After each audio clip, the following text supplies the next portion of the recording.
This is the Cult Faction Podcast, episode 45. Don't look back to tank in anger. Superman.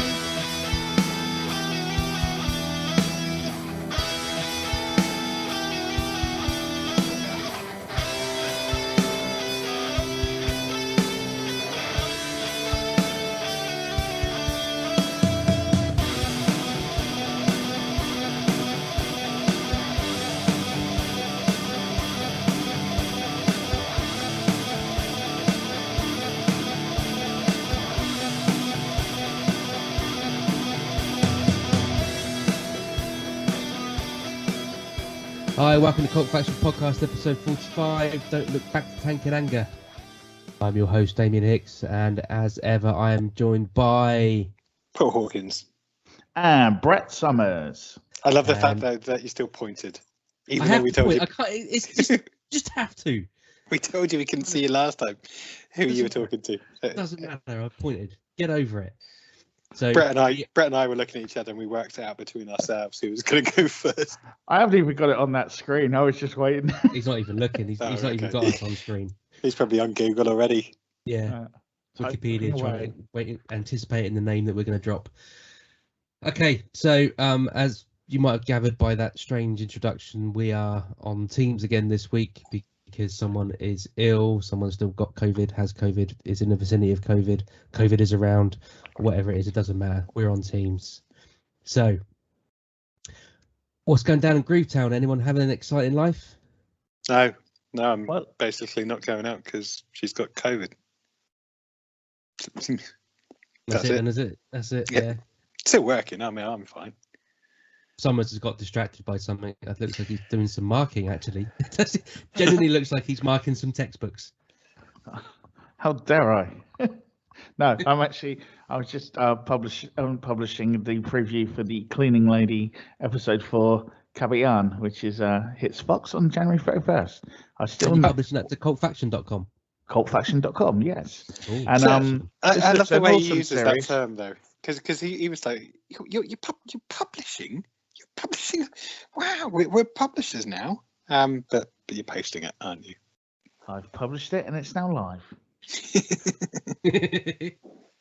And this does look like a good series, but unfortunately not available in the UK yet, so we can't watch it. But which one's this? Very good. The Cleaning Lady. Oh, okay. Yeah. But the previews look really good. But the problem is I have to edit the text that comes with it, so I'm just kind of ruined by the time it comes to the UK because I know what happens in each other. Yeah. So it's a blessing, it's a curse. But yeah, so that's been good. I'll tell you what I did get. Someone sent us a memory stick with the first 2 episodes of Peacemaker on it, and I've been watching that, and that's very good. That could have gone a whole different way then. That could have been like some crime mystery drama. Someone just sent me a USB stick, and I had a film of movie on it. I'm now on a quest to find out what's going on. Actually, it sounds like something that podcast 81 or whatever it was that you went about. Podcast 22. Enter the COVID. Anyway, so next time we're going straight into it, Brett. There was no meander. That was the exciting thing. Oh, I see. Okay. Well, you might as well carry on then. So, Peacemaker. Very good. Literally picks up right from in the first episode. You get a previously in the Suicide Squad, and you just get the whole thing with I guess if you haven't seen the film, it brings you up to date on Peacemaker and kind of what a piece of shit he is as a person. And we've all seen it, haven't we? And then spoilers if you haven't. But obviously he survives. You see that in the after credit scene. Does he have to regenerate in a Bacta tank? No, that's coming later. But no, and it's about 5 months after the Suicide Squad, and he is comes out of hospital and he thinks he's kind of getting away with it and just walking out the front door sort of thing. Then he gets picked up by a couple of the people we see from the film who have kind of been demoted after they turned on the boss in Suicide Squad, Amanda Waller. The girl that hit her with the golf club has been arrested and took away, and the other 2 have been demoted. And there's a couple of other people, and they've got this team now where all we know at the moment is they are tracking down open speech marks, butterflies, close speech marks. And they need the Peacemaker to be the one to do it. We are also introduced to Peacemaker's sidekick, a big bald eagle called Eagerly. Yeah. Is the dance sequence as good as Twitter is raving about? Oh yeah, yeah. You can Google the dance. That's the opening credits. Is like a mass dance sequence with all the casting. Reminded me a bit of the Guardians of the Galaxy when they made that sort of disco music video after Guardians of the Galaxy 2 with David Hasselhoff. It's up to that sort of standard. Right. Just ridiculous over the topness. And John Cena, he loves it, didn't he? Yeah, for someone who spent his whole life his wrestling career being like the kid's favorite pretty much after a brief heel run at the start, if you want to be technical, because someone will say it.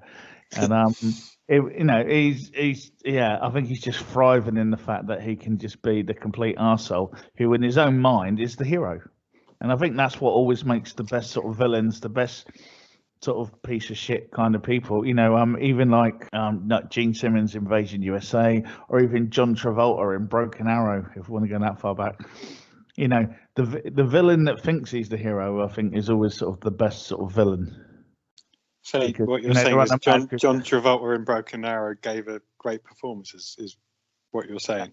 Yeah, for that film. I mean, let's not joke. It wasn't like that film was never going to win any Oscars. But as a character, I always find the villain that thinks he's the hero is always a lot more.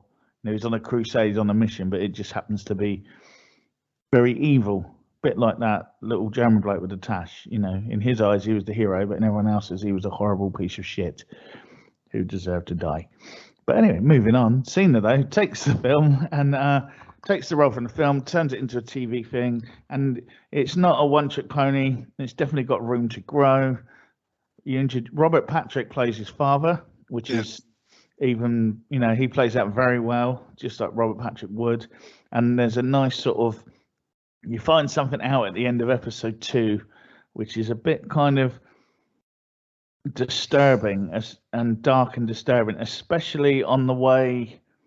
It's kind of actiony, but a bit humorous and a bit offensive-y at times. But then you get the kind of, so when it hits this dark, serious stuff, it does actually have a bit more of an impact, because I don't think I was expecting it maybe to go in those directions. I'll say that.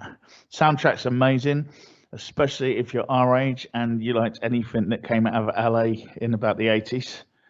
The Choir Boys feature heavily as well in the soundtrack. Yeah, that's even, you get a nice bit at one point where he goes back to a woman's apartment and he's going for a vinyl collection, and it's basically anything we would probably owned at that time. And I kind of wanted the vinyl collection, really. And yeah, no, really, really good. Highly recommended. I keep trying to find out when it's coming out in the UK, but they don't seem to. I don't think they know. And this is something James Gunn's been on Twitter to try and find out the international when it's being released. And I don't think he knows, because again, it's one of those things when who's buying the rights. Is it Sky? Is it whoever? And they've obviously got a Yeah, they are missing a trick now. Sky Atlantic should have been all over that, because it's HBO Max in America. But similar with Billions, that's available over in the UK, it's only available to buy at the moment on Sky for me. So whereas used to be able to just watch it, but at the moment it's pay-per-view box set, and they may have to do something similar. I don't know. Is that the only thing? Well, no, I'm not going to ask that question. I'm just going to go straight over to Paul. Well, if Brett's got anything, we'll come back. We'll mix it up a little bit. Yeah, that's what. Because to be honest, when I'm editing this, it gets a bit boring listening to the same person talk for God knows how many minutes. And I'm thinking maybe the listener has the same experience. They're not users. No. Brett felt like a bit of a user earlier with his IT problems. Anyway, so we were kind of triggered into watching the next thing, I guess, by the constant countdown clocks that kept appearing over ITV. Don't get me started on that. I have to talk about it. So for the last few days in the build up, there was that countdown clock. Oh, is that what it was? Because I just hours, saw the days, the minutes, the seconds to the launch of the new season. That is Trigger Point on ITV. I saw the clock. I had no clue what it was for. I was like, "What?" Well, I only worked it out by counting down to the time and day. It's like, oh, okay, that's when it's starting, is it? Yeah. So this is Jed Mercurio's new drama. So Jed Mercurio obviously created the likes of Line of Duty on the Beeb, which starred Vicky McClure, myriad of other British actors. Was there Father Troy in it? Where they're off to get some bent coppers and all that kind of good stuff. So Trigger Point. So it's Vicky McClure and Adrian Lester who play. I've forgotten what their call sign is now. It's basically the abbreviation of whatever the bomb disposal unit team are. Is it H? Is it H Squad? No, something like Expo or something. I can't remember now. Not BDU. That's bomb disposal unit. No, it's something like explosive okay.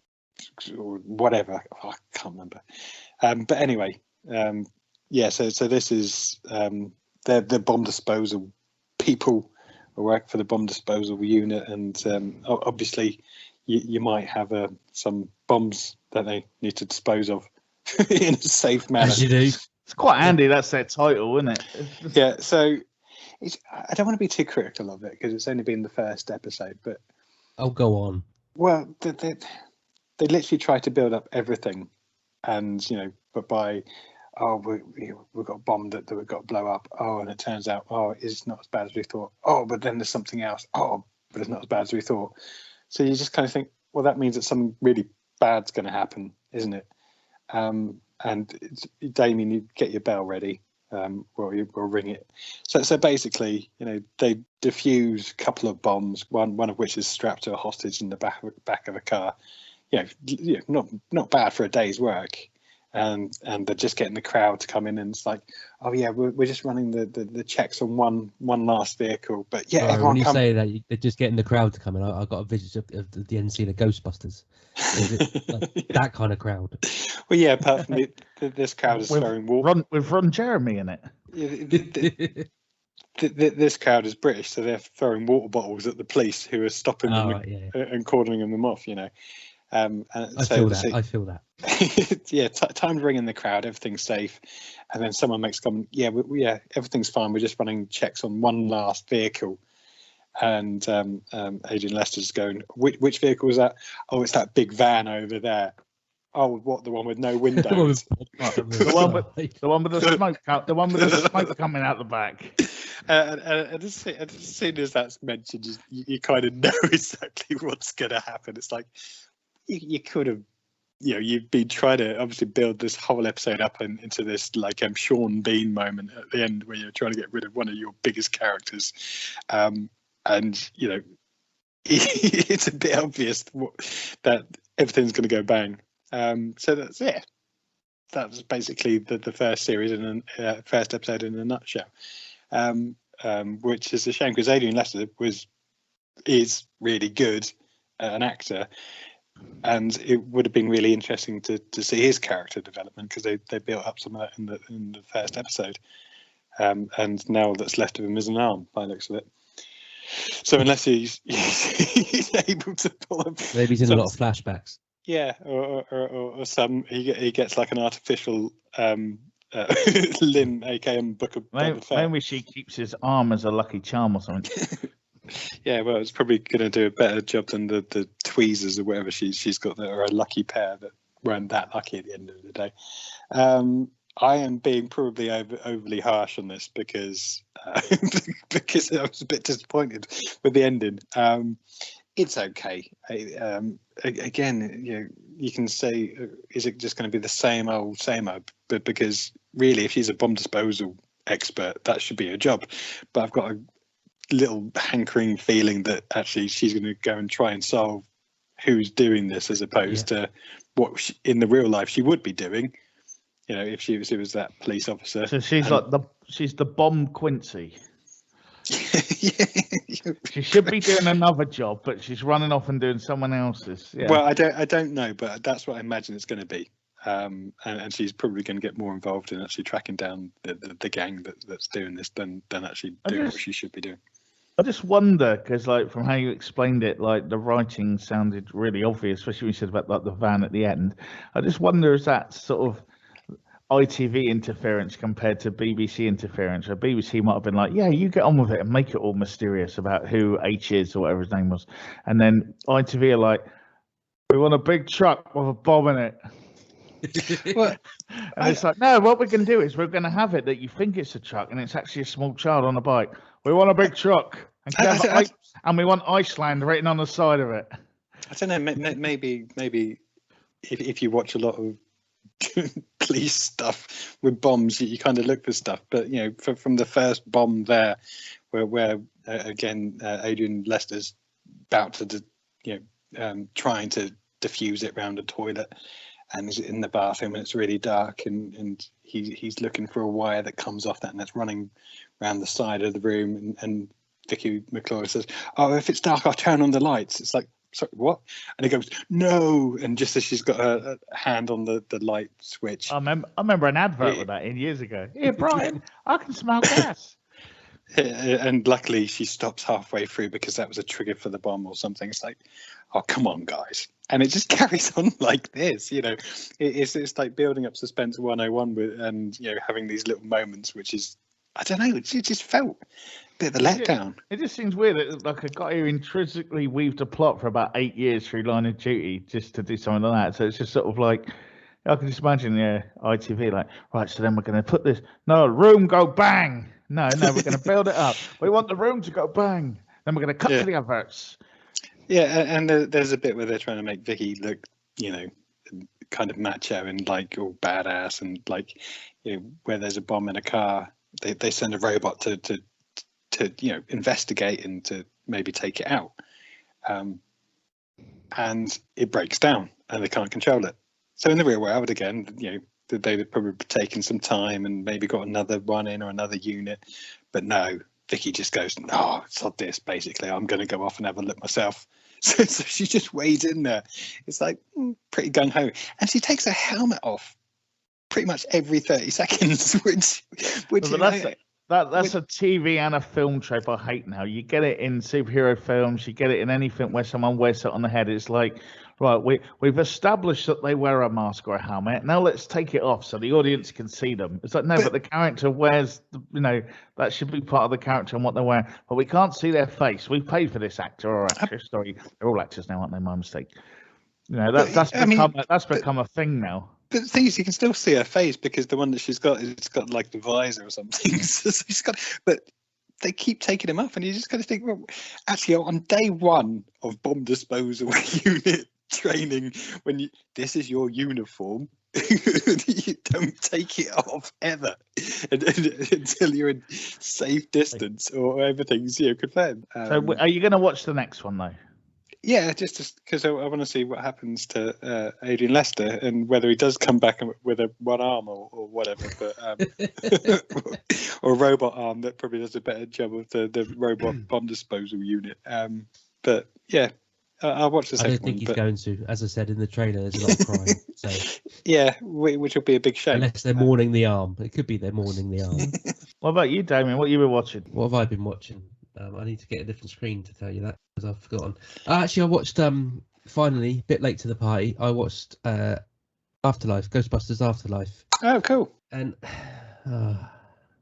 so I did rewatch it as well last week. Have you? Yeah. I think I might have to rewatch it. And I really don't want to say anything bad about it because I thoroughly enjoyed it, but it did just feel like a rehash of the original in the same way that the Star Wars Force Awakens was a rehash. Obviously the same big bad, the same virtually same plot line. Are you the gatekeeper? Blah blah blah. But as I say, I still thoroughly enjoyed it. And I remember when you guys were talking about it a couple of weeks back. The whole Mr. Stay Puft thing wasn't as bad as we were expecting it to be. It was a bit random. Doesn't necessarily make a lot of sense for the film itself, but hey, we got to sell toys, so yeah, it's not needed. But as we were hoping it wouldn't be, it wasn't like too long arduous deal. It was almost. I think it was longer in the trailer than it was in the film. Yeah, certainly felt that way. I think you might be right there. It just bugged me with the amount of almost Gremlins type, things they got up to. And you had the little Terminator one going down and getting melted. Which is pretty much in everything now, and has been for the last 30 years. I've got to be honest, it still makes me chuckle. But yeah, so I did. I thoroughly enjoyed it. I think the end, the whole Obi-Wan Kenobi bit at the end, maybe was a little bit too slushy for my liking. I couldn't see it through my tears. You heartless bastard. It's not. I just felt it was just a little bit too much. At the cinema, that's just Brett. I was kind of gulping. Then I rewatched it, and my view of the film actually changed slightly. I found it a bit boring because I'd seen it, and because they stuck so close to the original storyline, similar to, as I said, with Star Wars. Well, you had to summon Gozer. That's how you summon Gozer. Yeah, but I just kind of wished, as we spoke about at the time, that they wished. No, exactly. Or if that is still the big bad, make more of J.K. What's his name? Yeah, I did find that weird. That's obviously just a shooting for a bit of a favour or something, but make him more of the bad rather than redoing the whole Zul thing. Sandor, yeah, but maybe that'll come into whatever happens next. Who knows? Maybe. But to be fair, I see your point. If the next one's a scary painting with a terrorist, with a terrorist from Die Hard in it, then we know that maybe they're stuck for ideas. But I think that was I think it was almost like a full circle thing of like closing out the old story of Gozer, and they actually destroyed her this time, or him, or whatever. Yeah, but it was good. I liked all the nice little throwbacks, all the, are you a god? Made me chuckle, but they got it right. It's a launch pad. It's a catalyst for another one. Did you like the girl? Gives us something original. I liked it. I didn't dislike anyone in it. And I think how they handled everything was brilliant. It's just, as I say, the plot could have been better, but again, the plot wasn't bad. Yeah, I know what you mean. Yeah, it was the final scene was just a little too much for me. But there we go. As you say, I'm a cynical old bugger, so I don't do slushy, mushy stuff. Back to you. Right. What else have I been watching then? So we've done Peacemaker. I have been reveling in the glory. I mentioned it last week, but I've actually had a chance to watch a few now, of Series 9 of Grange Hill on BritBox. And I will say this now. Go back and watch it. I need to just, this actually might be taken out of the podcast, but just up the road from me is a cycle lane, and it's called the Danny King Cycle Lane. But for years, if anyone had asked me, I would have said it's called the Danny Kendall Cycle Lane. Danny Kendall is in full effect in season 9. It's one of those Mandela effects, probably. Yeah. You heard it once and then you just thought that was it. Maybe I drove past it and I thought it said Danny Kendall at one point, and then I've driven up and down that road hundreds and hundreds of times. It's literally just around the corner. But for some reason, if you'd have said to me, "What's that cycle lane up the road called?" I'd have gone, the Danny Kendall Cycle Lane. Thinking, great, he's got a cycle lane named after him. Well, there's Grange Hill season 9, and again, we're getting to the bit where Zamo gets smack in the mouth, and Danny Kendall is present in full Danny Kendall mode. Yes. He's sneaking around school having a fag and not going to lessons, and he just kind of, I don't know. He never reminded me of Mike from the Young Ones years ago, but he does now. Because he's just tiny. And there's one bit where like some bigger boys try and threaten him, and he gets a wrench from a toolbox and threatens to hit them. You've got kids running around sticking fiberglass down each other's backs and ripping each other to shreds with blood and everything. Oh, yeah, you've got that. And then you've got there's a really good bit with Mr. Baxter, the PE. He's got all the lads stood out in front of him. It's like the year, and he goes, "I've never seen a shower like this." And then one of the kids goes, "But the showers are over there, sir." And he goes, "Not that kind of shower, son." And this is like in the kids program, we just called them a shower of shit. Yeah. It's just like, but I would have watched that at the time, and obviously probably would have went over my head. And it's just was he later in Game of Thrones? What, Mr. Baxter? Yeah, he may have. Ooh, no, he's been in Citizen Khan, and he was in Merlin, and then he said Merman. But he's still going. He's still working. Cool, good for him. Not the same person then. Just like, yeah. I mean, I only watched the first couple of episodes of Game of Thrones, so Michael Cronin, who played Mr. Jeff Bullet Baxter, as it's described here, the fiery PE teacher. But he was a fair man. There's a bits where but it's just, I think it's just a sad indication how far children's TV has lost the plot nowadays. But there is stuff in that, there's bullying, but you actually see it. I mean, there's like Ziggy Greaves has just arrived from Liverpool, so they keep doing the like, oi, oi, oi, and all that to him and stuff, and like taking the mickey out of him and all that, and no one likes him yet because he's from Liverpool and he talks funny, all that and stuff, and like they nicked his tie and put it in the shower. Then when he tried to untie it, they turned the shower on and he got covered in water, and just giving kids ideas across the country, But it's just, now you wouldn't get any some of that stuff now wouldn't be even in EastEnders or something like that, or at least after 9 o'clock. But like they were giving it out to kids, they were talking to kids generally. I mean, we spoke about it the other day because the film's coming out soon. But you go back and watch it now, it stands up. It's quite weird watching it now as a school teacher because half the issues that they face now are still going on.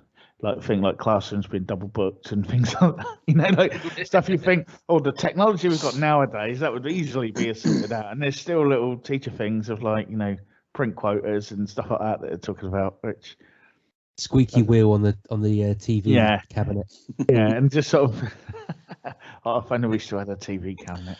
Oh, the video's not been rewound since the last lesson.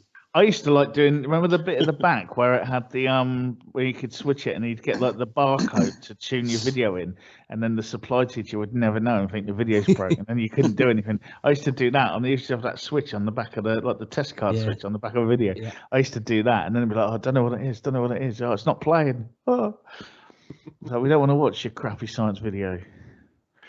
But with Grange Hill, honestly, I recommend it. I think you'd be surprised and just weirded out at how much you could get away with in a kids show compared to now. Well, are there even any kids shows nowadays that aren't like CBB kind of cuddly monster things that talk weird or whatever? In the recent Demon Headmaster series was probably the closest we've ever got back to what it used to be on British television anyway, because I mean, most shows now, I don't even think there are any sort of kid drama series type things anymore, let alone ones that actually talk to them like they're actually people rather than Balamori or some, I don't know. Well, I think the issue is that Tracy Beaker maybe Tracy Beaker. But again, that's that's finished. I think she's back now. She's a mum. Oh, okay.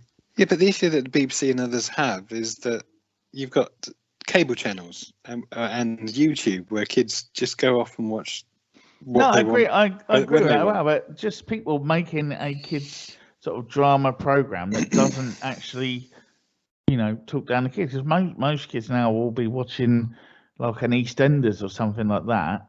Or maybe they're sitting there, maybe they just accept that they put all their eggs in their basket there and get a range of characters and something like that, rather than create something aimed for them. I mean, your biker groves are long gone. I'm trying to think of some other ones now. Probably a reason for that. I mean, Hollyoaks was, even though it was aimed at a little bit higher, it's still the same principle. Well, obviously it was made by the same, or created by the same bloke. Yeah. But back in its day, when it originally launched in the 90s, it was aimed at the kind of just left school market, wasn't it? I don't watch it anymore, obviously, but I don't think that's what it's aimed at anymore. I think it's probably more 20 plus rather than 16 plus. So yeah, you're right.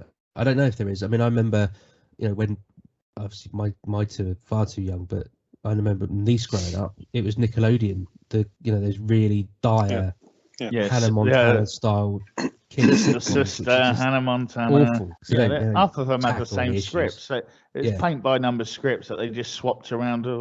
Peter Engel, we've done like California Dreams and USA High and all those sort of late 90s kind of cheesy American dramas for kids at school are all 30. Yeah. But he made himself a millionaire, so can't mind. But yeah, realistic dramas for young people. Are they still out there, people? Drop us an email, let us know. What ones do you remember? Maybe we'll go and revisit one or something. But Grange Hill up to Series 9 now on BritBox. And it's an interesting trip down memory lane. I'm surprised how much I do remember-ish. And but I'm more surprised at what they could do in a kids show in those days. I mean, it's just. I think we've been like the little frog in the frying pan that's been turned up slowly, and now we're just like we've forgotten what it used to be like when they actually did challenge you and made you think about things like racism and bullying and stuff. I mean, there's some hard-hitting things. I'm off my soapbox now. Go Generation X. Yeah, Paul, what have you been doing? Okay, so obviously pay for Apple TV. So always interested when something new comes out. So there was a new or an advert for a new series called The Servant on Apple TV. Husband and wife, stars, who was it? Toby Kebbell. So this chap, you'll know him as soon as you see him from the likes of Black Mirror, Planet of the Apes, Warcraft, Clash of Titans, loads of other films. The horrible Fantastic Four film. Yeah, that's right. Yeah, and his wife, Lauren Ambrose, who I can't remember what she's been in now, but they basically lost their Dead Man's Shoes as well. Yeah, lots of films. So they lost their baby. I'm just gonna get on Wikipedia and quickly jump in. No, I'm just trying to remember. I remember him because I remember him years ago when he was in the Shakespeare Retold, and he was in the Macbeth one with what's his face? Young Charles Sheldon. Xavier. Young Charles Xavier. James McAvoy. His name, Scottish bloke. Yeah, James McAvoy, and he was like the James he McAvoy. was the Just young, told, yeah. literally just. I know. Yeah. And I agreed with you. I said, yes, James McAvoy. He was in that, but he was like an unknown then. But everyone in that, if you go back and watch it now, are like almost like Hollywood A-list, and it's quite good. Yeah. Carry on, sorry. Is there any point? Are you just going to jump in and just... No, I was just saying how good he is. I'm a fan. I was pleased that he's doing well. I've said that he's been in lots and lots of films. I was bigging him up. You didn't need to chirp him with something else that he's been in. People can go and have a look. About James McAvoy. Yeah. Anyway, him and his wife, Lauren Ambrose, don't know what she's been in. If only someone could tell me. That they lost their baby, and to get through it, they've basically replaced it with a doll, and that's the only way that she can cope with life, being a reporter, by going about her daily job by pretending that this baby doll is alive, and she obviously needs to get back to work, but she's not ready to let go of the idea that they've lost the baby, and no one wants to broach that subject, so they bring in a nanny into the scene, played by Nell Tiger-Free. Cool name. She's been in Game of Thrones, Brett, before you ask. And so they bring in a nanny to look after this baby doll, basically. And something dark's going to happen, because it's an M. Night Shyamalan film, allegedly, or series rather. And it turns out that this doll comes alive, or does it? But next thing you know, after this nanny moves in, there's a baby. Now, the wife may always have seen a baby, a real life baby, but the husband then starts seeing a baby, and they start looking after it. And her brother obviously comes on the scene, and lo and behold, he can see the baby. So he's saying, where'd you get the baby from? Have you kidnapped it? Have you bought it, adopted it? What's going on? So anyway, I don't want to go on about this too much because or ruin too much of the storyline, because it is actually worth a viewing if you do have Apple TV. It is quite interesting. There are lots of twists and turns, and you never there's a religious undertone to this as well. She's always praying, she's whipping herself on the back, going through penance or whatever. And there's some strange relatives that turn up again that are very religious, and the whole thing about this is this baby real? And in the back of your head you're thinking, is the baby real? Is it like Damien that they're looking after, that she's brought in? Is it her own that she snuck in? But we kind of thought it was one series. But it turns out that actually there's 3 of them to watch. So we binged the first series. We're on series 2 at the moment. And as of series 3's just turned out. And 3 episodes into the series 1, myself and Michelle were kind of thinking, Not sure about this being, because we found out there's 3 of them. Not sure how this is going to progress, and maybe it would have been good if it was a film, because it's got that kind of quirky nature, that dark, mysterious, mischievous undercurrents. But can they pad it out for three series?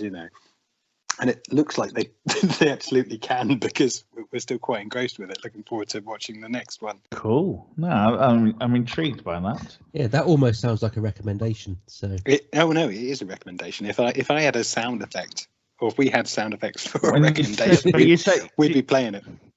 Did you say that it was 3 seasons already, though? Mm-hmm. How many's in a season? There's a good 9, 10 episodes in the season. Well, that's not too bad. No, I just have visions of the classic days of like 23, 25 episodes a season. No, but those days are gone. Hopefully. But 10 episodes and we're still going back eagerly to. No. I'm up for that. Yeah. No, I shall give that a look. That's going on my list. Well, you said that, but I think you put Wheel of Time on your list, so I'm interested to see if you actually watched that, or you binned it up for. Yeah. So you binned it up for Grange Hill. That's what you're saying. Well, different things affect different people.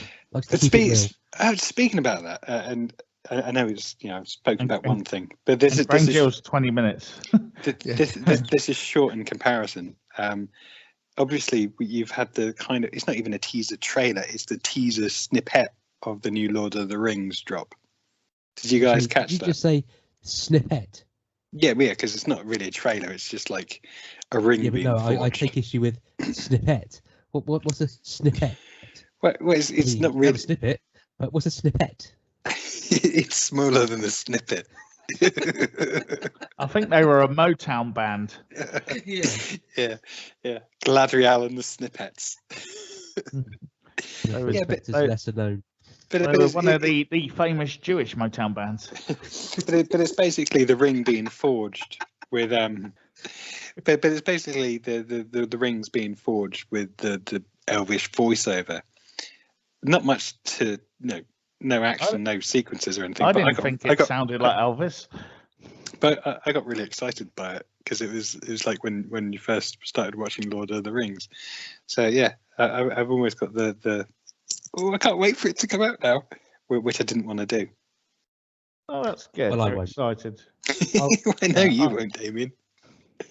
I was Bilbo. just still like, I hope it's good. And then I was like, is it going to be the same continuity as the films? And then I started going down that route, and then it hurt my head. So I stopped thinking about it and went back to Grange Hill where everything was safe. But it's not safe, is it, Brett? Just say no. Oh, no. I think something bad's going to happen to Zamo. I've got a feeling in my gut. Back to Damien. So I started watching season 3 of Hannah. I think it's on Amazon. I might be wrong. No, it is. It's Amazon.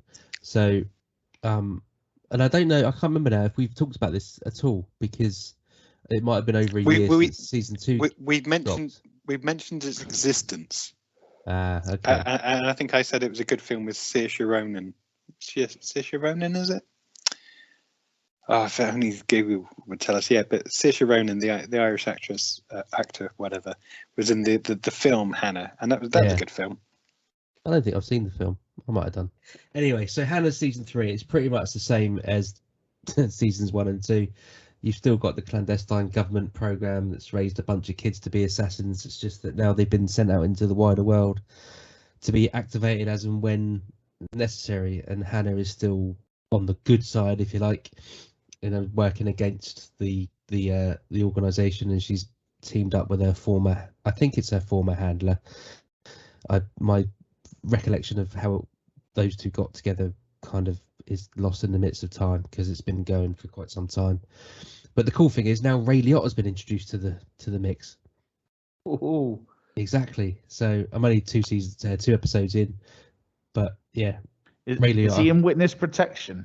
No, I think it's going to turn out that he's the big bad. Even though there was a big bad last season, there's now a new big bad. As is the way with these clandestine organisations. Well, you never really can tell. Exactly. Did Jack Bauer ever solve anything really? So that's continuing in the same vein. It's the usual thing. Suspend your disbelief because you know, people don't run around the streets of Paris shooting guns off and no one called the police and stuff like that. I don't know. I'd say the news would argue that these days. But there's not a lot else to say about it. It's just good-ish.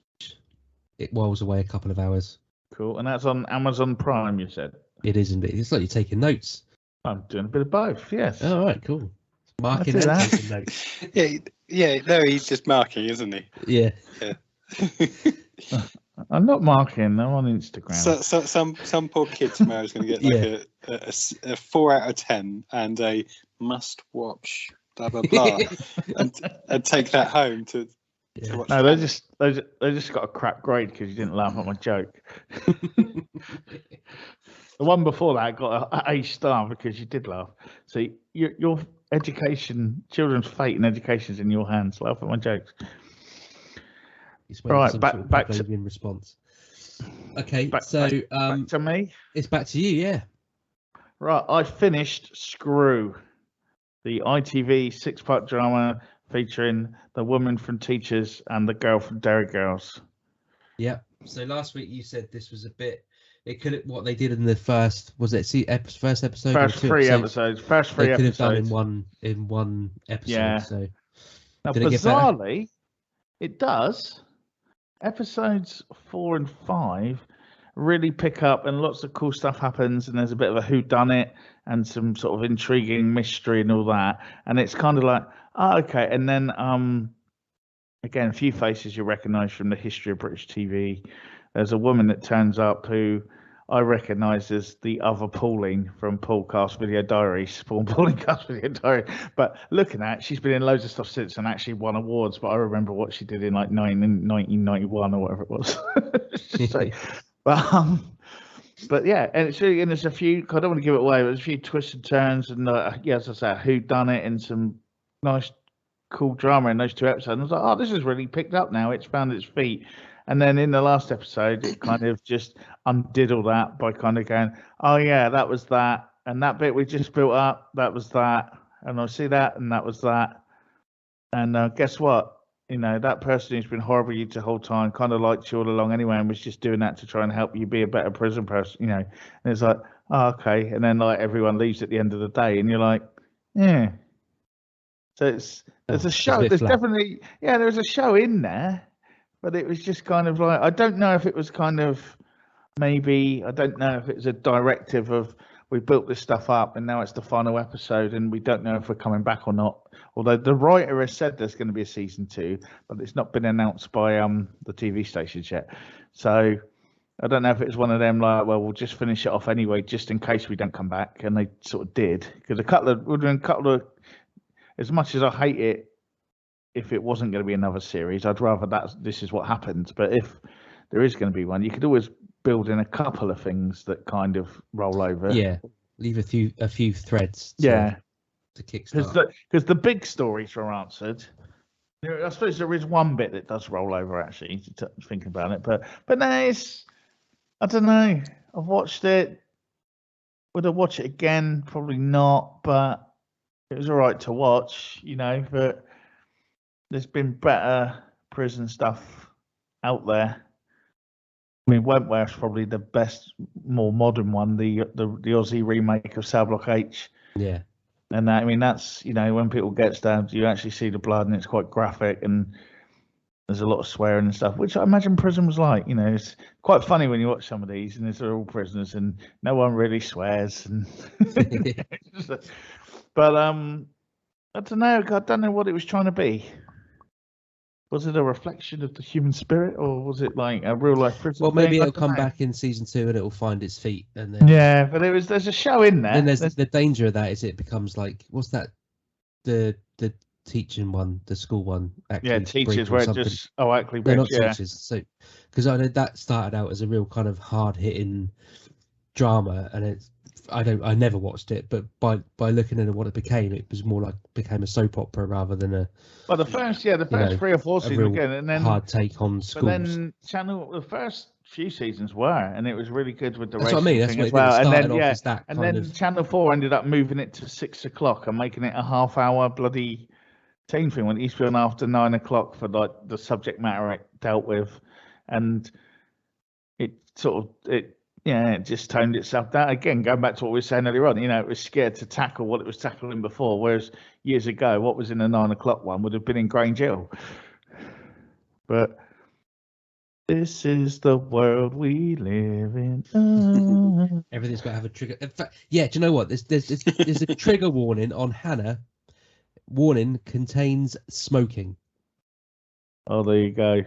I mean, come on, for Christ's sake. Anyway, so Paul, got anything else you watched this week? So we carried on with Stay Close on Netflix, the James Nesbitt one. Oh yeah.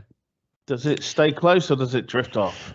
It's okay. It was up to a point when they introduced 2 new characters, like a boyfriend and girlfriend that just dress silly. And just kind of think, you got to get past that. Get past those 2, and it stays in the real world again. They're really jarring, aren't they?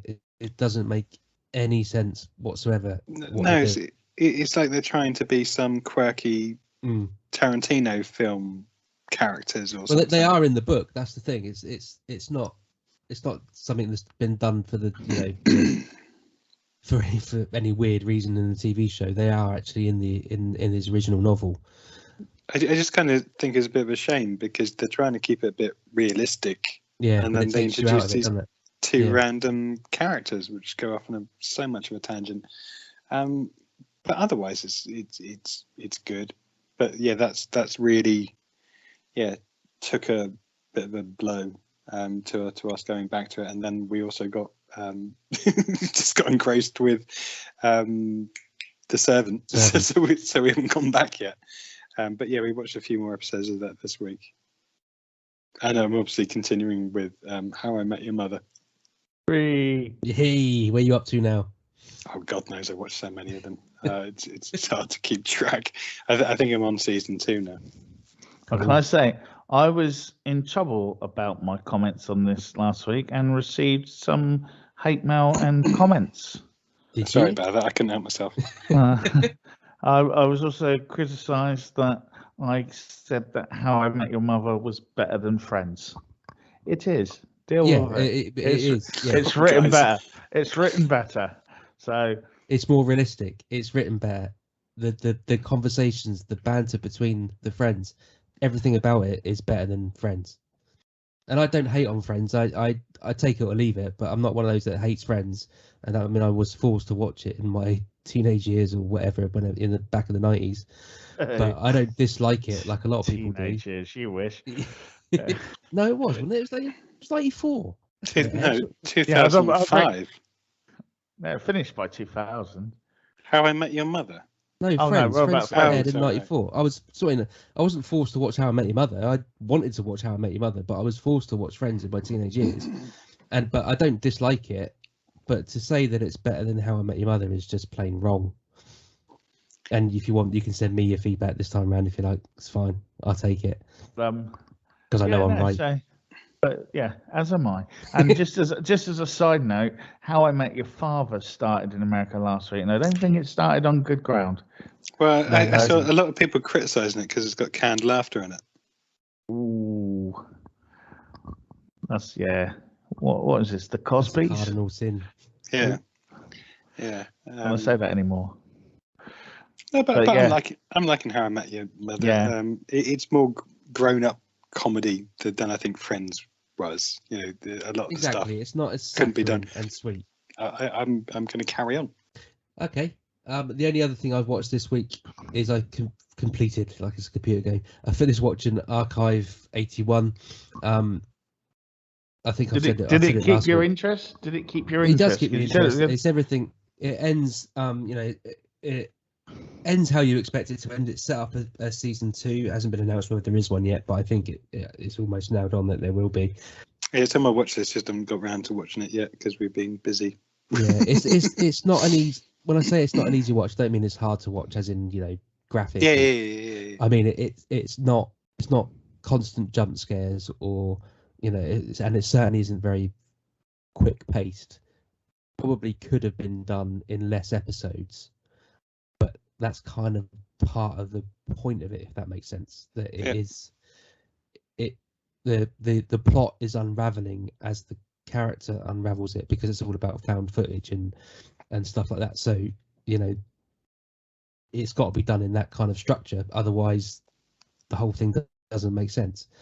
The only criticism I have, actually I don't know if it's a criticism, it's just a weird thing about a found footage style show, is that it kind of it starts off showing you the grainy found footage bit, but then it kind of the camera drifts in and then you're seeing it unfold as it happened back then. I'm not making sense, but what I mean is it's not all found footage shots. So he puts it up on the screen, she talks to the camera, but then you're then taken into that moment rather than him watching the moment unfold. But which actually works better in some cases. I think that makes a lot of sense, because sometimes Blair Witch style, you got it people just get annoyed. Yeah, exactly, and it's tedious. So that's done quite well. So yeah, it's good. It's worth a watch. It's garnered. There's a lot of love for it on Tinternet, so I don't for a minute think it's not going to get a second season. Cool. Yeah, and that's it. So I think I've got two more things. Two more, bloody hell. You never normally watch anything. So you can cut out the Grange Hill stuff. Yeah. Shut your Trim it down a bit at least.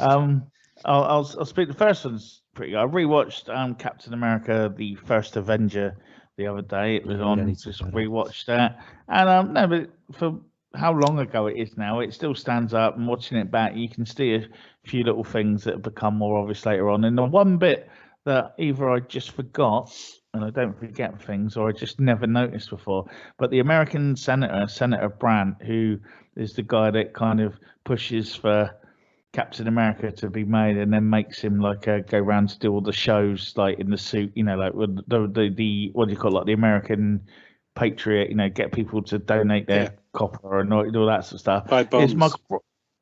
Buy bonds and all that. It's Michael Brandon from Dempsey and Makepeace, and I don't think I ever noticed that before. And I was like, Dempsey. I don't know if it's because I've watched it recently and he's popped back into my head now and it's unlocked those memories. But this time round, and he's in it for quite a bit as well. So it's it's just nice to see him. For someone whose more recent work includes additional voices on Star Wars Battlefront 2, I think it was good to see him in Captain America. And the other bit I watched, which is on the other night, and I caught it by accident and started off laughing at it, is The Responder.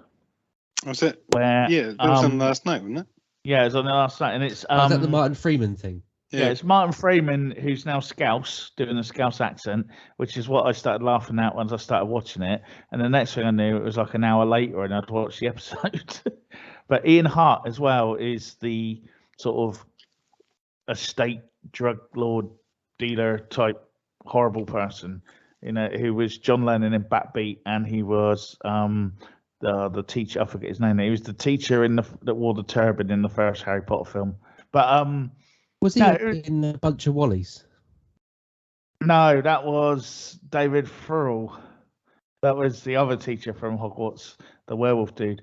Yeah, David Furrell, who ended up being in basically every GCSE text there is now.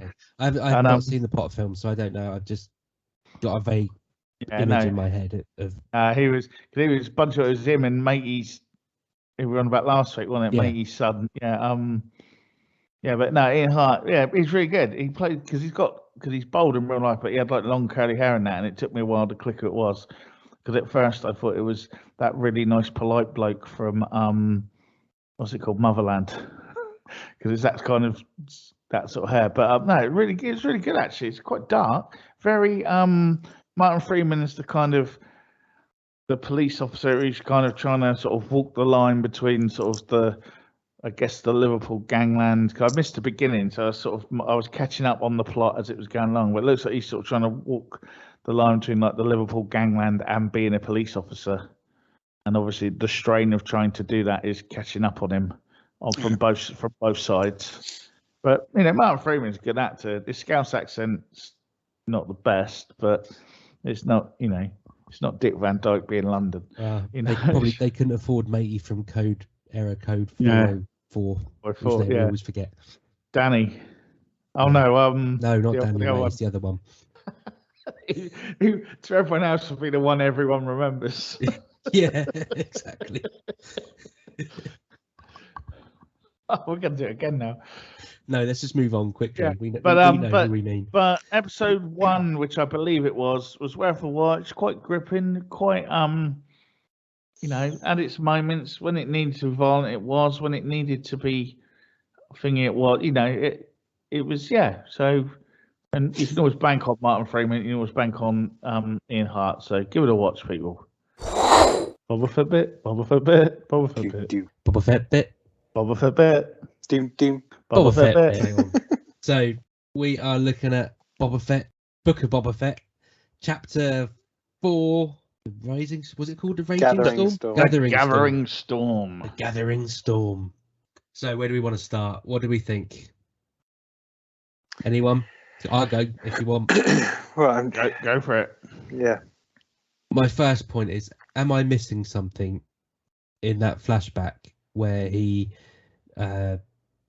hands over a bag full of credits to old Robo Maker? Does he know who Fennec is before he does all this? Is there some history there that I don't know about that has never been in any of the 3 films and we're all supposed to know? Or is he just taking pity on a random stranger? Or, as my first initial thoughts were, he's a dirty old man. He was thinking, I could rescue a woman and get some. And then he realises he's quite handy with a weapon and changes his mind.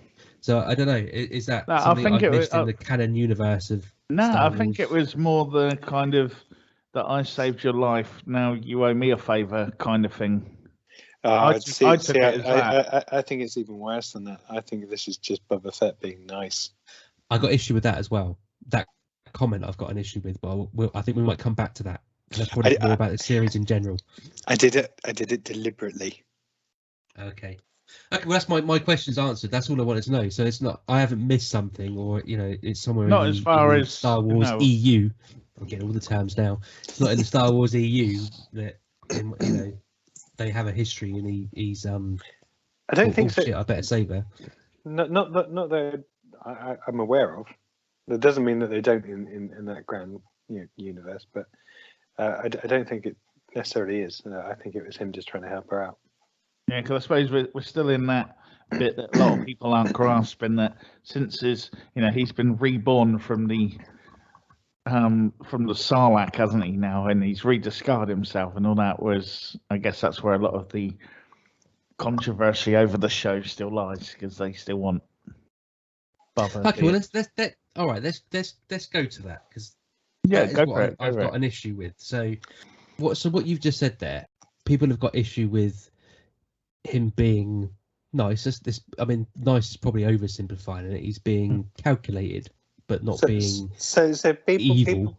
People have issue with the fact that in their heads they wanted him to be badass, plus 18 plus bounty hunter killing spree type thing. And yeah, but where does that come from? Because he's the teenage wet dream for 40 years of this killer, but we don't get any of that. You get 6 minutes of him in Star Wars films. Yeah, but I think that's the issue, is that and if I'm honest, even at the time, I don't think Boba Fett was my favourite character, because he wasn't in it that much. He was like the coolest, or one of the coolest action figures going, but that was only mainly because Luke's paint on his face was coming off his nose. So I didn't really like that on my action figure. And Boba Fett looked cooler, even if paint came off his costume. But for some reason, I think, and let's face it, if you were a kid at the time, most of these issues are from later on in life, when they want Boba Fett to, as I said, be this badass, evil, gritty bounty hunter, and it actually turns out to be, because of the events that happened to him, an all right kind of guy. But he's still he was essentially he was a prop in the first 3 films. Yeah, and he also realizes that, as we've heard, make sure that if you're taking a job, take it for someone who's not going to screw you over or whatever. He's been around the block, and now he's got an opportunity to make his own way, and he's not having to bow down for anyone. Yeah, it's So, almost so, like so I deliberately said that because there's been so much at the moment on internet with it's almost two factions, the Old Republic and the Rebel Alliance on whose side you stand. yeah.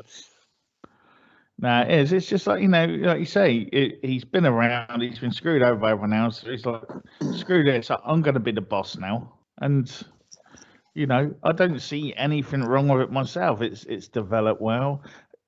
Like you say, for someone who had about 6 minutes of screen time, probably 7, 8 minutes if you want to count the cartoon from the holiday special.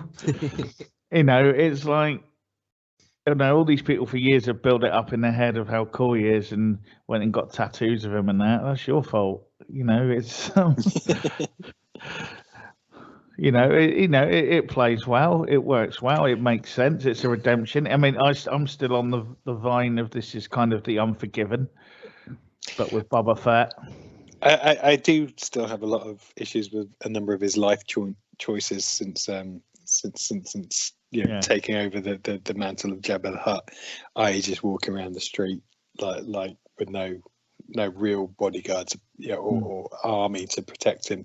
Often carrying his helmet rather than wearing it. Yeah, exactly. Yeah. Again, which comes back to our thing we were saying earlier, or I was saying earlier, you can't wear a helmet too much now. We need to see the star we paid for. Exactly. So Jed Mercurio obviously looked at Boba Fett and thought, if he's taken off his helmet, these bomb disposal guys, they can do exactly the same thing. Yeah. It's a galaxy thing. Yeah. Okay, so let's I want to draw a line under that. But so everything we say is coming from a place of actually this is essentially almost a new Star Wars character. Yeah, I think there's bits of it still there, and I still think we're going to see that bit where we get our kick-ass Boba Fett moment. But they're building to it. And as Brett said, let's be honest, there wasn't much of an original. Yeah, if we're talking That's about what films. I mean. So, yeah, there isn't a lot and to actually, it when you look at Jedi, he was quite poor. Yeah, he wasn't that much of a great bounty hunter in Jedi, and how we got into I was going to say killed off, but we know he wasn't killed off. So yeah, I think it's just one of those things that there's two different factions. One that had one view of how Boba Fett should be, and that had to be the way that they wanted him to be. Lo and behold, that someone with money and who could write scripts had a different view. But the protector of the childhood, Jon Favreau, is in charge of this, so it must be all right. Yeah. I mean, I would say my main bit is that, like, if anything, I was a bit worried, like you're saying, his choices and that sometimes. And is he almost, for someone who's been around the block that much, is he sometimes a little bit naive? Yeah. That's what I take more of an issue to. Yeah.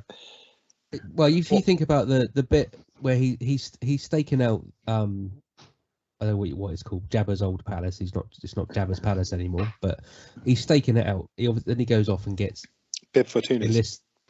enlist the help of Fennec after he's been to the robot thing.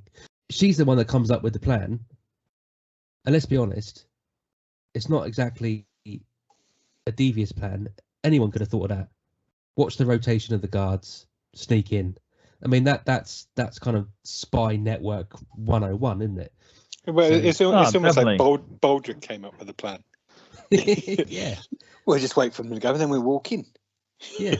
But it's those kind of things that grate on me. But it doesn't come from a place of. But then she's supposed to be like this. Boba Fett's this cool dude. She's supposed to be this top super assassin as well, isn't she? But like you say, it's not the greatest plans. No, I mean it worked, but I mean I'm still getting over the fact we've got sort of the teenage biker boys, BMX bandits going around. Although maybe I don't know, it's just like I don't know if the joke's wearing thin now, but you've got kids on bikes with modifications. Are they mods? You know what I mean? Is that what they're going for? It's just like We are the mods. We are the mods. You know, and we did the whole Modrafina thing last week, but it's just like I'm still struggling with these guys. They're still pushing that a bit, and I get it. It's new characters, and I said it last week. You know, everyone moans, "Oh, they're just bringing back the old ones. Here's some new ones," and then they're like, "Not these." Everyone moans about that. Yeah. But again, and this is difficult for all of us. So, okay, because you know we've seen the films. I played a lot of the games as well. And you know, a lot of the speeder bikes are just really cool, and they could have had like a biker gang, you know, with cool speeder bikes, and I wouldn't have had much of an issue. But these things just look so out of place. It's just almost like a speeder bike too far. Yeah, no, I agree. But on the plus side, we finally got to see a Wookiee rip someone's arm off. Yeah, I've got that on my list of goods. And it does look like Chrysanthemum is hanging around now because it looks like Bubba's hired him, which, to be fair, is a good choice. Yeah, that we knew that was going to happen, and I wanted to see him run back in though, in the way he ran off last time. Yeah, that would have been cool. So he's basically building up his gang, isn't he? Is there going to be a dozen of them or 7 of them? That's what I'm thinking now, to keep with the Western theme, because if we've got, obviously at the end, our old friend the Mandalorian's coming back. What do you mean? No, 7, like Boba Fett and his 7 is magnificent. Oh, I see. I thought it was a joke with the play on words. Well, I don't know what he's called, so I'm going to call him Chrysanthemum from now onwards. Well, in the books it was Black Chrysanthemum, but I guess they got rid of the black bit because you can't be like racist Wookiee or something. But yeah, I think you're right. I think that's what it's going to be, and you're going to at some point there's going to be a shot of them all on a dune in Tatooine, and it's going to the camera's going to pan across. I want the tombstone shot of them walking down the road like in Tombstone. Yeah, definitely. Although the way it's going, they may just have a. Well, I was going to say it feels like they're trying to do a Guardians of the Galaxy type thing, so there may be something from the 80s, but yeah, it's Wild West, isn't it? So that's not good. But I like the idea with the crime bosses though, where it was like, "Will you help me?" And they're like, "No." He goes, "Well, I ask you to remain neutral then until this is over." I thought that was kind of a nice touch, and they all agree. Obviously, someone's going to betray him, but like, well, it's a long time. It's a long time since I've seen The Godfather, but isn't that a plot line in that? Or I might be thinking of something else, but basically it's not, you got some crime bosses basically gathered around a table, and it's not. In the Godfather, they all want to kill him.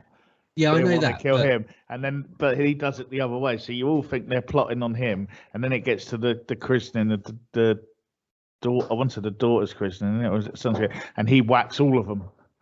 And maybe it's something else. I might be thinking of something else then. But there is a bit like that. But you think they're all nice to him, and you think they're all plotting him, and then he just he does them all in one day, and then like takes over. Well, there was a point I was expecting the trap door to just open. Then I went, actually, they can't do that because there's other people that sat on the table that you wouldn't want to get rid of. Yeah, no, it'll be interesting to see. But I'm interested in it. I think it's doing all right. I mean, people are going like, "Oh, that's it now. It's ruined it for me. I'm never watching Star Wars again." It's like you said that 3 films ago, and you're still watching. Yeah. I'd actually say it's probably. I mean, the second half of the episode was probably the best we've seen so far out of the 4. Because it was everything you want from a Star Wars universe. Criminal underground, yeah. Yeah, well, Slave One's back, or whatever it's called now, Fire in the Sky, or whatever. Boba Fett spaceship. Fire spray or something, I think he called it, didn't he? Yeah, or something? that was always the classification of it. Apparently, I didn't know that. Oh right, okay. That goes because I saw an argument and someone was saying that, "Oh, well, if they give it a new name," and someone was like, "Actually, if you've got the sound like 1985, it was called that then. He was called Slave One, but the classification was." Fire and Sky. So that's back. So that's good. Fennec was kicking ass, hanging off the back of it. That don't sound right, but was he's firing it off. She's on the platform kicking ass. You got some biker gangs being blown up, as we've already mentioned, an arm being ripped off. So that's everything we were hoping to see from almost day one. So it's there now. It's just it took far. the series has taken too long to get there, but even this episode, in my mind, took too long to get to that point. There was far too much juxtaposition. Yeah, but they're very whatever the word much. It's very much though. It's that Western style, or even the Kurosawa style of, we must learn the hero's journey and all that in the back. I know what you mean. Do you mean Eastern style? I was thinking of how Kurosawa does it in this film, which George Lucas ripped off anyway. But it's that kind of, you see the hero's journey and why they're on the quest, the reborn, and like you said, like the Sarlacc, which I believe is Damon, you called it a space vagina with teeth. Yeah. So it's like, he was reborn out of a space vagina with teeth, shred of everything of his identity, and has recreated himself now. He's got his armor back though. And I kind of get the point, and he's building up his team, he's building up his crew. What to take on an enemy? What we really need to see is more of who that enemy is. Well, that's the question, isn't it? Is it exactly? People? Yeah. Is it the Huts? Is it it's got to be the Pike Syndicate, surely. That's what it's towards. Or is it Crimson Dawn? Yeah, you got the Crimson Dawn, or is it Fenneca South? You were suspicious of her last week, David. Yeah. I remember. I still am, but I think it is mine. Yeah. His main big bad. Old Jonathan Creek there. Well, I think if they were clever, and this would be what I would do, in the last episode of the series, I'd have something where you've got oh god, what's her face? Emilia Clarke. Yeah, Emilia Clarke at the end. I'm glad I said that before you finished that sentence. I was It was going to be a reference to her appearance in Game of Thrones. Let's just say that. Yeah. So I like something like that. Although she would be about 40 years later from Solo, but at the same time, space people seem to don't age as much, and then they got to put a grey streak in her hair or something and patch on her eye, and she's old. You know what I mean? That's what we do in Star Wars. Yeah. So maybe they replace her with a different actress. But no, I think they got chances are there was on about it will be her with makeup, won't it? Yeah, there's talk because there was talk of her having her own show anyway. Exactly. So that might even be the next one, but that would be cool for her to turn up near the end. And it's Jon Favreau who's always thinking. He's always thinking. the protector of childhood, Jon Favreau. That's his official title now. He keeps all our childhood safe.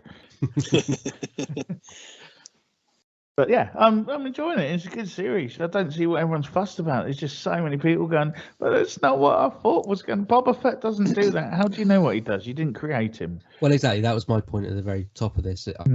I don't understand it. I don't get it. Maybe it's because I'm not a fanboy in the same respects as a lot of people. I loved the films when I was a kid. I had the toys. I then had a life in my teens and 20s, and I'm revisiting it now, so I don't have that.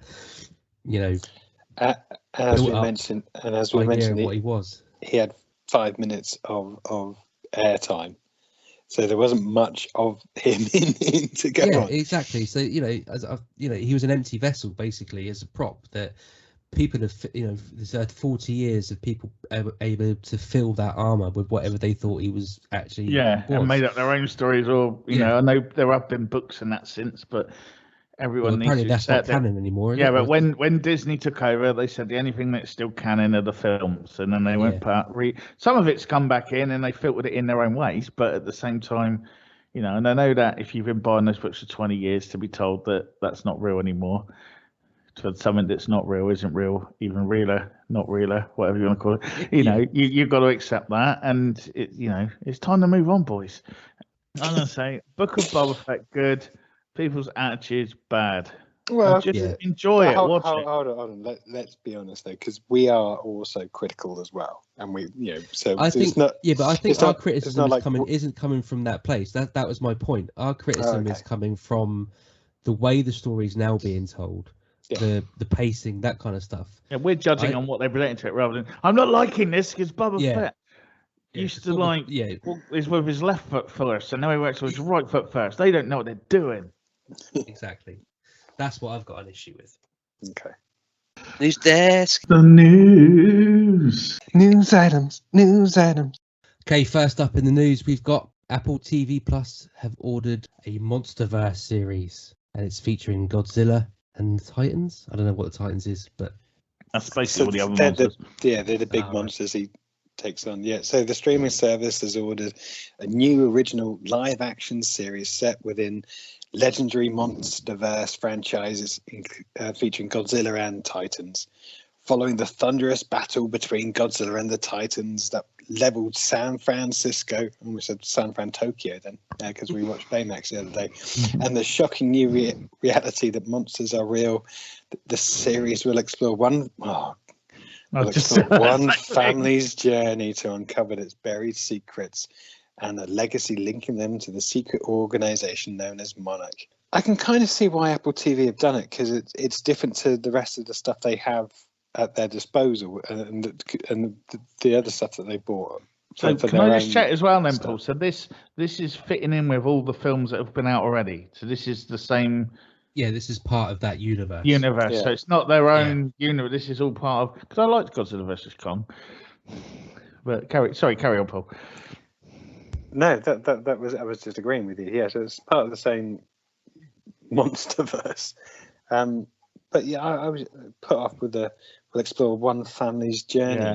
I sighed. I made the same noise you did at the same time.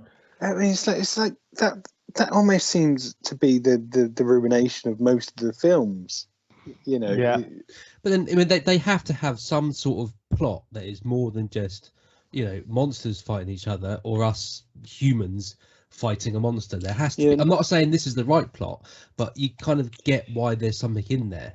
But the problem is that they always have this over the last few films. That it's the I've family. Only seen the latest one. No, but it's a family involved. Because you made me watch it for this podcast. In the big battle between Godzilla and the Titans, and none of the films to date have really got it right. So maybe Apple TV reimagination of it, or reinvigoration of it will do it justice. Because you're right. I mean, to make a series out of it, you need that human element in it. For me, I think the closest one that's got that balance right was Pacific Rim. Pacific Rim, with like the humans versus the monsters. I think Pacific Rim gave it a good go and explained it all and created its own world. You cared a bit more about the humans in that than you did in any of the Godzilla films. Yeah, that was a good little film. The second one wasn't too bad either.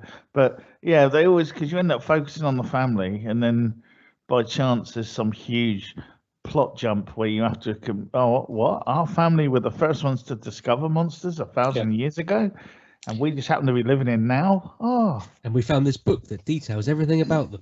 Yeah. But again, for Apple, it is something different to draw people in, because from what little I've seen, because they don't have much original content at the moment. They're building on it, but most of them are more of the dramas, the comedies type things, the Ted Lassos, all that kind of good.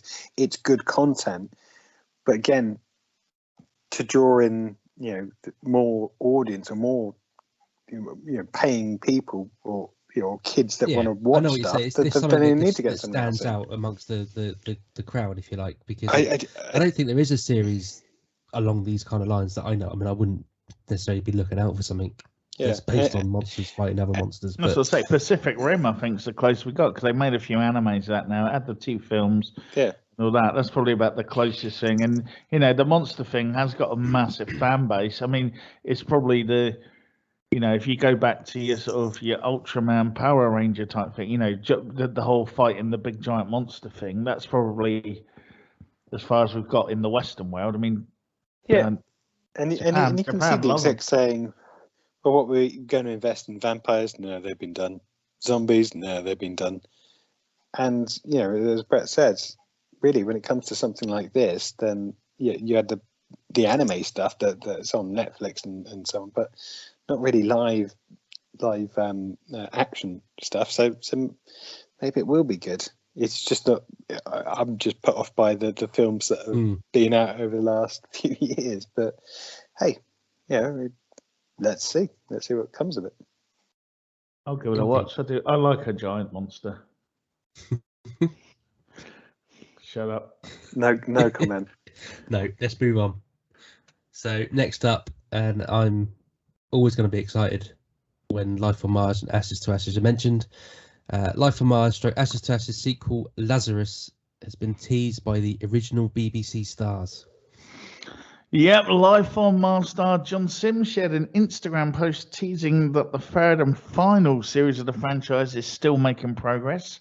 Life on Mars was on back in 2006, and we followed John Sims's character being sent back to 1973 after being hit by a car, and then the present day. That ran for 2 seasons. Then we had Ashes to Ashes with Keely Hawes, which was set in the 1980s. On Instagram, Sims shared an image of himself and Philip Glenister, who played the legendary Detective Chief Inspector Gene Hunt, along with the caption, "Spent a lovely afternoon with the husband chatting about life on different planets. Watch this space, #Lazarus."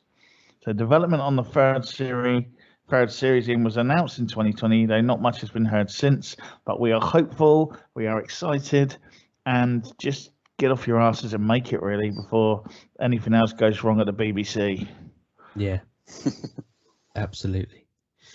Yeah, it's what we're still paying our money for, stuff like this, and not Exactly. rubbish. Now, I have to say, the original series so Life on Mars, rather Ashes to Ashes, I should say, did have the perfect ending. Yeah, it did. So, there is a little bit of fear and trepidation in what they're going to bring it back with, but given the title, and we all know where what Lazarus means, with the connotations and everything about that. So I reckon they're going to do it right. However they bring it back from the dead. They wouldn't do it if right. it was going to be shit. No. Do you know what I mean? It's one of those. Yeah. I think it's unlikely that Keely Hawes will be involved. Yeah. I don't know. I think she's one of those. She's one of those people that I think she'd respect it because it got her where she is. So she might come back if it's the script's right and they got a few million. But again, it'll be a nice ending as well, because Lazarus was I think it was Bowie's last actual single, wasn't it, as well? So it's sort of, so it all fits in. It'll be a nice tie up, and I don't know. I wonder if they'll actually maybe bust out of wherever they went to and come back and save the day or something. Well, this is what I meant by the Lazarus. Is it actually, rather than it being set in the purgatory or whatever you want to call it that they were in, is it going to be actually, like you say, they're back in the real world? The nice thing about this is it's such a clever, it would be such a clever trilogy of series. Not only just the Bowie references, but the fact that it is Lazarus and what they could do with that. And you can imagine them just getting excited about writing it, because I'm excited about what they can actually do. So I'm looking forward to hopefully what could come of this. Cool in the gang. Okay, next up, The Lost Symbol has been cancelled by Peacock. Yeah, that's right. So the drama based on Dan Brown's novel has been cancelled by Peacock after just one series, and it was originally created by NBC, but was picked up by Peacock, and then over here was aired on Sky Max. Picked up some less than favourable reviews on both sides of the pond, including Cult Faction. And while the series concluded all aspects of the original novel, it was hoped that the characters and the actors would almost kick off a new branch of adventures for Robert Langdon. And when I spoke about this on the podcast, it no disrespect to the lead actor, he was always filling large shoes from the novel perspective, trying to serialize a novel as opposed to a 2-hour film, getting all the action into that. But also from my perspective, I know it's a bone of contention, but Tom Hanks playing Robert Langdon in the films, and then just to go on to this in its new format, I think was always going to struggle. And whilst some of the performances in the series were good, I think I mentioned Eddie Izzard was actually okay in this, and I've got a lot of time for Eddie Izzard actually. Even in the series I was speaking about earlier, Stay Close. Stay Close. It was just not great. So I'm not too surprised that they haven't picked up a second series, as it were, to try and take the character forward. I think it worked well in really works well in books where you imagine how it is, but most of that is in your own mind, and then see Tom Hanks, and then it's Tom Hanks. The films were okay-ish. I've got a lot of time for the second film, probably more than Da Vinci Code in lots of ways, but yeah, I'm not too surprised by finding out it's been cancelled. It's just really the Dan Brown thing done nothing for me. Probably I want to say 10 years ago, but it was longer. That when the Da Vinci Code came out, everything's 10 years ago now. More like 20, 25 years. Everything's 10 years ago. When the Da Vinci Code's not 30 years old. No, I think it was 2000, 2001, something like that. No, maybe or late 90s at the very least. Right, 25 years. But they just never, everyone was on about it. 90s, but yeah. Everyone was reading it, everyone was on about it, and then the films, and it never, I don't know, it just never got me. I don't know. I don't think I've seen the film. I say it every week, my memory's like, but I don't think I've definitely read, I do remember reading the book, and I enjoyed the book. Yeah. In a pulp history kind of way. Yeah. 2003. Angels and Demons was 2000. Da Vinci Code 2003. But yeah, I don't know. And I like all the stuff in it. But it just never got me. I don't know why. It's one of those things. There was so much hype about it, and then everyone's actually started to believe what was written in there. That's persecution of thousands of women, and there weren't that many witch burnings. It's don't get me wrong, burning women is bad, but it wasn't. Burning witches never made me cry. A lot of There's a line in there that says something like 1,000 women were burned in Massachusetts in between 18 this and 18 or 17 this, 17 that. It's not true, but people take everything in there as fact, and you get pilgrimages still now. People going to the church in London that supposedly has the Knights Templar seal on one of the graves or something. I don't know. He made it up.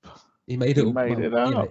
He made it up based on other little myths and legends and some facts. It is clever though. Exactly. Yeah, it is very clever. I think I've seen the film. I have seen the film. It's got Mark Warren in it. Is it Mark Warren plays the angel priest bloke? Yeah, he's like albino, isn't he? Yeah. So I have seen it. I don't think I've. Paul Bettany. Is it not Mark Warren? Paul Bettany. They do look alike. Okay. Well, there you go. Maybe I haven't seen it. I don't know. It doesn't matter. You're looking at me in disgust, Paul. I named someone wrong. Jesus Christ. But I'll go and flagellate myself over there in the corner now, shall I? They do look alike. Cat and nine tails. It was more me questioning the fact whether we were talking about the same film. That's all. But yeah, Paul Bettany's in Angels and Demons. Not Mark Warren. No. Apparently, cool, right, well, that's the lost symbol. Oh no, we got more. Yeah, I know. Just saying. Apparently, the Da Vinci Code, the whole plot and the book and the film is ruined because if you simply freeze vinegar, you'd be able to smash the capsule open without having to decode it. Yeah, but freezing it. But that'll mean more to people that have seen it. But freezing it as well with expands the vinegar, surely. Well, it just says in science is that if you just freeze the vinegar in the fridge and then smash it open, it would be fine. It says, I see what you mean. And we've just got some breaking news as well to add on at the end. I'll tell you in a minute. It's just popped up just as I was looking. Okay, so finally on the rehearse news, like we rehearse, the new my screen's just gone blank as well, but I think it was the new trailer for Pinocchio. Yeah, it's directed by. Yeah, go on. Sorry, you carry on. That's right. Yeah, we got a new stop-motion animated Pinocchio film due to hit us this Christmas, 2022, and it is directed by Guillermo del Toro. I think I said that right. Yeah, And Mark. yep. And yeah, it's coming. It's got Ewan McGregor in it, David Bradley, George Mann, Finn Wolfhard, Kate Blanchett, John Turturro, Ron Perlman, Tim Blake Nelson, Baron Gorman, Crystal Waltz, and Tilda Swinton. So they're not messing about with their cast. And apparently, it is a dark, twisted retelling of the famous Carlo Collodi fairy tale about a wooden puppet who comes to life and dreams of becoming a real boy. And it takes place in 1930s fascist Italy. And it turns out that when Pinocchio comes to life, he turns out not to be a nice boy and causes mischief and plays mean tricks on people. But at its core, Pinocchio is, in speech marks, a story of love and disobedience as Pinocchio struggles to live up to his father's expectations. So another Del Toro film with dad issues. He's getting as bad as Spielberg now, but it looks creepy enough, so I'll probably watch it. I don't know. I am put off by the whole creepy stop motion stuff. It's going to be like overly arty. I mean, to be fair, I mean, it sounds like him, Guillermo del Toro, to a T, doesn't it? That dark kind of underworld going on at the same time as evil times in history. Stop motion, I don't know. I mean, we've been watching a lot of the Troll Hunter stuff that's on Netflix that he's done, and that's quite cool. It's just a different take on children's cartoons and stuff, and he not necessarily darker side, but there's a bit more folklore-y type stuff involved. But yeah, it'd be interesting to see. I'm just kind of wondering, has he got to that point now where it's almost what's the guy that always used to get what's his name? Did Scissorhands? Tim Burton. Is he going a bit like Tim Burton, where you kind of get a bit put off as soon as you know that it's that kind of film? There's do something a little bit different, and maybe that's what he's trying to do with stop motion. I don't know. I think I'd just be a bit more excited if it was live action. But they did a live action Pinocchio not so long ago, didn't they? So yeah, maybe they did, but he didn't. So yeah, that was Robert Zemeckis, wasn't it? That one. It was, and there's been about 2 or 3 sort of more arty type films. I can't remember what they're called now, but they're all basically based around the same principle. But he hasn't Disney done one. I mean, he has that dark. He could bring that darker element. Yeah. To a Disney are doing a live action Snow White and the Seven Dwarfs, aren't they, as well at the moment? Yeah, that's not gone down well, has it? No, especially with a particular actor from Game of Thrones. Exactly. You can look that up on the internet. Yeah. But yeah, sorry, carry on. Touching that one. Yeah, that's the long and the short of it. I think it'd be a tall order for us to get involved. Although the trailer for it looks good. I haven't seen the trailer. I'm just going by. I'm not a big fan of stop motion films. It's not arty. It's not as stop motion as you may think. Robin and Rosie. From what I can see from the little bit of the trailer. Don't diss Cockle shall bay. No, I'm not. But that's like 10 minutes kids show. Love it. But an hour and a half or probably more of stop motion doesn't appeal to me, no matter how dark you want to make it. Well, I guess we'll find out in December when it drops. We will. Yeah. It's free, so. Yeah. Okay. Right now let's get this breaking news. Okay. Greg Daniels, the man behind King of the Hill, has confirmed a planned time jump reboot of the series that will take place 15 years after the finale of the original series. So you'll see all the characters joining them older and whatever they've been up to since. But he has noted that there are some hoops to jump through regarding sorting out contracts with people and trying to get the original people back who are still around. And there's still ideas being pitched about, but it's something they are actively working on. But he says, I think we need to figure out how we would do it well and who would do it with us. But we are pretty busy. So, but he's trying to push it forward, but obviously, until it gets a green light, he's probably got other things he's working on. But the plan is it's going to be 15 years on. We rejoin our favourite characters from King of the Hill and see catch up on what's been happening since then. So I guess it's the same type of thing that people have been asking for The Simpsons to do for the last probably 15 years. Is let the characters grow. The problem with The Simpsons now is they've established a sort of Simpsons future, but then they keep coming back to the modern one. So, and then every so often it goes to the future again and carries on where they are. So King of the Hill. So when did it finish? So you're saying it finished 15 years ago? Well, they want to do a 15-year time jump. So let's see. Originally, it because finished. I remember it 90s. I don't remember. I obviously stopped watching it in the 90s then. Yeah, it fit the final episode. Bloody hell! It was the 6th of May 2010. So it went from January 12th of January 1997 to the 6th of May 2010, and it was 13 series, which is a lot. But actually, Simpsons are in like series 30 something now, aren't they? And Family Guy. Yeah, I don't know. This is just so. I mean, I'm sure I saw somewhere the other day about Beavis and Butthead being rebooted as well. So yeah, Mike Judge has been trying to do that for a little while now. I just don't think it would work anymore, would it? He did do one a little while ago, but the problem with Beavis and Butthead is the best stuff was the watching the music videos. Yeah, and that's the stuff they can't then release on DVD or whatever because they haven't got the rights to the videos. Yeah. So, I mean, that's why Beavis and Butthead ended up having adventures and things because they could release those bits. Which were all right. I liked him. This could be the greatest night of our lives, and all that stuff. Still quoted quite often. Exactly. I mean, I was out with my friend Dave the other day, and he was like, "Sorry, have you ever had a beer?" And it's Beavis and Butthead. It was of its time, but it was still And the film was still good. The film was on Sky a little while ago, and I chucked it on, found it halfway through, very, very and good. it was still funny. It's lasted. Some comedy doesn't last. It's lasted, and again, maybe if we met Beavis and Butthead now, maybe as parents or whatever, that could be quite interesting, or whatever they've done with their lives. Yeah, I think that could be quite good, but we don't necessarily need to go back to where it was because, maybe I seeing Beavis and Butthead sat in a trailer park slagging off the people that walk by. That would be I'd watch that show.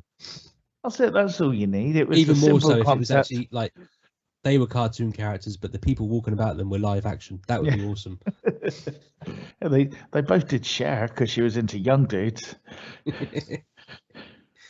But or they've somehow managed to weasel their way into being reporters for TMZ or something. Just by accident on the red carpet. Yeah, just by accident. Yeah, I mean, we've just given them a whole bunch of different concepts there, and they, if they need us, I'm actually more excited about a show that isn't coming back, or is than I am about King of the Hill that is coming back. Beavis Butthead, you little bastards, whacking off of my tool shed. Yeah, because that was the problem, was right, Mr. Thingy before Hank Hill, wasn't it? Yeah, that's right. But they should, because they did do a little revival series a few years back, but it was a music video one again. But it was kind of done and dusted, and it didn't really make a dent. And I don't think. Well, that's not. I mean, the MTV. We are the MTV generation, not. I mean, MTV doesn't even exist as MTV anymore, does it?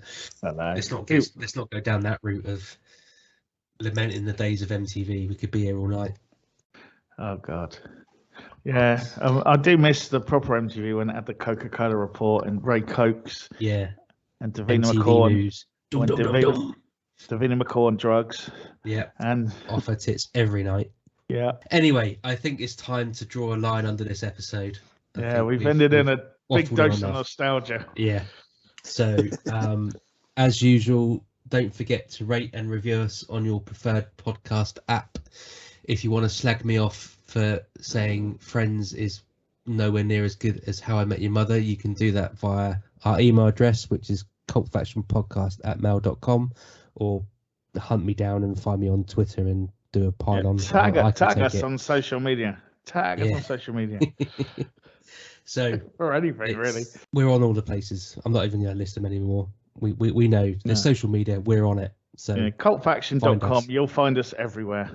Exactly. So it's good night from me. It's good night from me. And a farewell from me. Adieu. You're at a beer. Pull my finger. Superman. Space vagina. feta cheese? I don't know. I'm losing the will to live. All about the girth. It's wasted on you two, obviously. Yeah. Don't look back at that fucking cunt. Oh. This is the Cult Faction Podcast, episode 45. Don't look back. Almost. That was so close. I am Cornholio.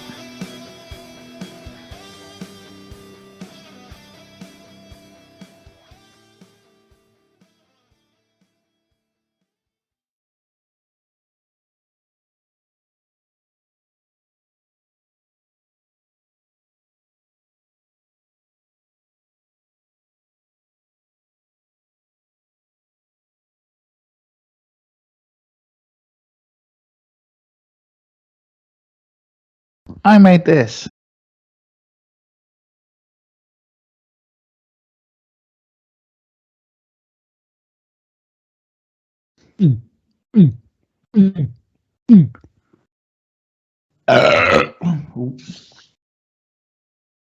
Backy tits. All right, sorry, yeah. Yeah, you're getting all shirty with me. Smacked off his tits.